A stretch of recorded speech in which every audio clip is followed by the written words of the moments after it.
fila no Campeonato Paulista. Acho que o São Paulo vem forte no estadual, hein, Caprete? Seja bem-vindo aqui ao Bom Dia Fox. Tudo bem, Calheiros? Bom dia. O São Paulo manteve a base de 2019, manteve a comissão técnica também. Fernando Diniz tendo a sua maior sequência de treinamentos desde que chegou no São Paulo. Ele foi contratado no final do mês de setembro, naquela pressa toda, quando o Cuca pediu demissão, ninguém aguardava, depois de uma derrota aqui no Morumbi para o Goiás. Aí o Wagner Mancini assumiria, os jogadores teriam pedido a contratação do Diniz. O Raí, diretor de futebol, atendeu. Diniz foi contratado numa quinta, apresentado numa sexta e no sábado estreou contra o Flamengo naquele jogo dificílimo no Maracanã, que o São Paulo empatou em 0-0. Então essa a maior sequência de treinos do Fernando Diniz. A tendência é que até quarta-feira que vem, dia da estreia da equipe no Campeonato Paulista contra o Água Santa aqui no Morumbi, a tendência é que o Diniz tenha feito cerca de 15 treinos, número impossível de se obter durante uma temporada, no meio de uma temporada. Então essa pré-temporada está sendo muito bem vista por todos. E o São Paulo treinando, Calheiros, neste exato momento no CT de Cotia, um jogo-treino contra o Juventus. Atividade totalmente fechada, assim como foi o treino de ontem.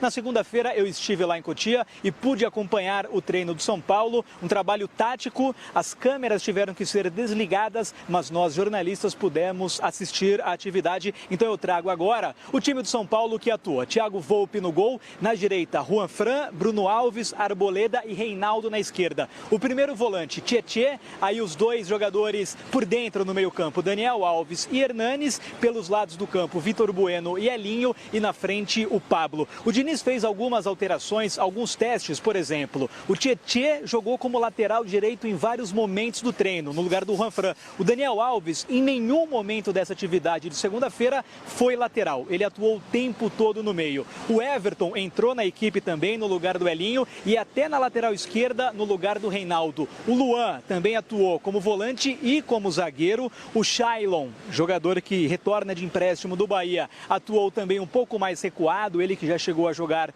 como meia, agora atuando um pouco mais atrás. Ou seja, algumas experiências, alguns testes que o Fernando Diniz vem fazendo, até porque o período é propício para isso. E uma outra observação também que eu trago deste treino foi que o Alexandre Pato em nenhum momento treinou entre os titulares. Ou seja, se a gente pensar que o Antony, que está na seleção olímpica, é a primeira opção. Depois treinou o Elinho como titular e no lugar do Elinho o Everton, a gente pode trazer que o Pato hoje, Calheiros, é a quarta opção do Fernando Diniz. Que situação, hein, Marcel? Que situação. Agora, ele lembra aí, Marcel, e eu já volto com você. Segura aí, Marcel, que eu quero saber também notícias dos bastidores do São Paulo nesse ano eleitoral. Imagina, toda a confusão que já cerca o São Paulo nos corredores, imagina num ano eleitoral. Pessoal, Everton está em uma situação que eu não tinha pensado. É claro que o Everton é sempre uma incógnita, muito mais pelas questões físicas, né? Um jogador que, infelizmente, tem muito potencial, muito bom tecnicamente, mas se lesiona muito. Mas pode ser uma boa para o Everton disputar a posição na lateral com o Reinaldo? Que é uma opção aí que foi testada pelo Fernando Diniz. O que vocês acham? Eu não acho uma boa, não. Não? Não. Vai na dele mesmo? O Everton foi campeão brasileiro como lateral esquerdo do Flamengo em 2009, 11 anos atrás. Ou seja, ele já não é mais nenhuma criança. Não era a posição dele. Não era a posição. No Flamengo também foi improviso. Foi improviso, mas deu certo. Deu certo. Deu certo, tanto que foi campeão brasileiro. A gente olha pro Everton, tem cara de criança, né? Isso já tem 11 anos. Carreira de jogador de futebol não vai tão além disso, né? Até uns 15 por aí. E ele hoje é um jogador que não deve ter mais, já vem sofrendo com uma série de lesões, para ficar indo e voltando é mais difícil para ele. Eu, sinceramente, acho que seria uma boa para o Everton buscar outro clube. Buscar outro clube. Não vai ter espaço para ele no São Paulo agora não, nesse momento. Ele saiu do Flamengo numa grande fase, estava jogando bem, foi um investimento do São Paulo. Ele chegou no São Paulo jogando bem, começou a machucar, perdeu espaço. Hoje ele não está no cardápio do São Paulo. Você olha assim, você não encaixa muito o Everton no time, não. Acho que ele ainda pode tentar jogar num outro time do futebol brasileiro. Seria um caminho. Para ele e para o São Paulo, porque não fica com um jogador ali que não está na ordem do dia. Rapaz. E aí, nesse pacote, Everton, Alexandre Pato, hein? Tantos jogadores testados no time titular. Nada do Pato, hein, Marco, Flavinho? Pois é, e o Pato teve reajuste salarial, inclusive, né? Não foi pouco, não. Pois é, não foi pouco. Estranho isso. Estranho, um jogador que... Mas não foi assim, ninguém chegou um dia... exatamente, ninguém chegou um dia, vou dar um aumento para Alexandre Pato. Não, estava acordado quando ele chegou. Esse gatilho. Salta para 1,5 milhão, Pato. É impressionante, né? Para um jogador que não é aproveitado como titular. Por quê? É estranho, no mínimo. Negócio mal feito, né? Negócio mal feito, claro. Negócio estranho, mal feito. Com relação ao Everton, eu concordo com o Eugênio. É um jogador que não vejo com condição nesse momento de atuar numa lateral novamente. Jogador que vinha num bom momento, São Paulo jogava bem com ele e, curiosamente, naquele momento em que houve a primeira lesão, o São Paulo estava bem e decaiu de produção com a ausência do Everton. Era líder do campeonato. Era líder do campeonato, exatamente.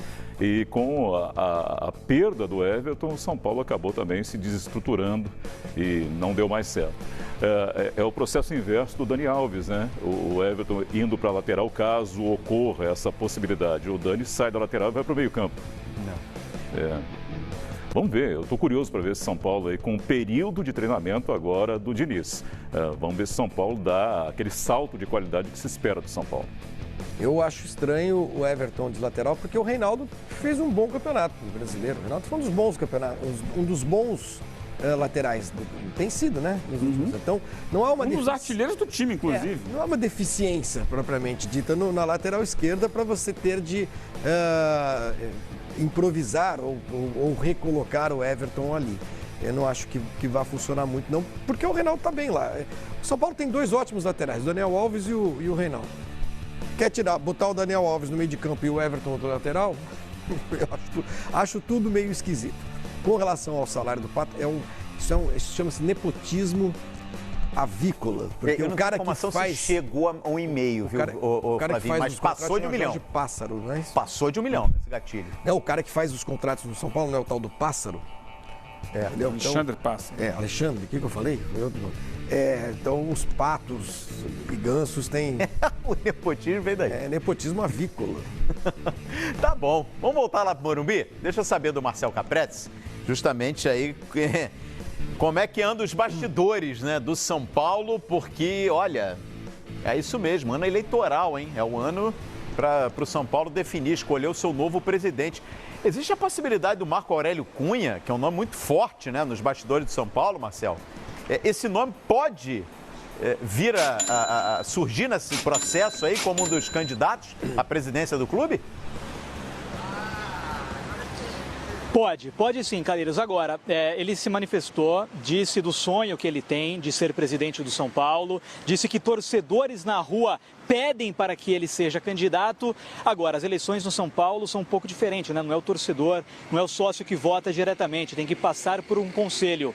Então, pelo que eu entendo e conheço os bastidores do São Paulo, acho difícil traçar um prognóstico com o Marco Aurélio Cunha tendo uma aceitação no conselho. O que se fala nos bastidores do São Paulo é que os conselheiros, as pessoas que têm poder no clube, já passaram dos 60 anos. É muito difícil pessoas mais jovens entrarem, né, pessoas mais jovens conseguirem entrar nesse pleito por conta dos meandros ali para chegar a ser um candidato. O Leco não pode se reeleger mais, né? Então seria um candidato da situação, um candidato da oposição e o Marco Aurélio Cunha apareceria como uma terceira via. É claro que em política de clube, alianças são possíveis e vai ser só no final do ano, ainda está muito embrionário esse processo. Mas hoje, pelo atual cenário, para entrar no conselho, eu diria que o Marco Aurélio Cunha tem pouca possibilidade.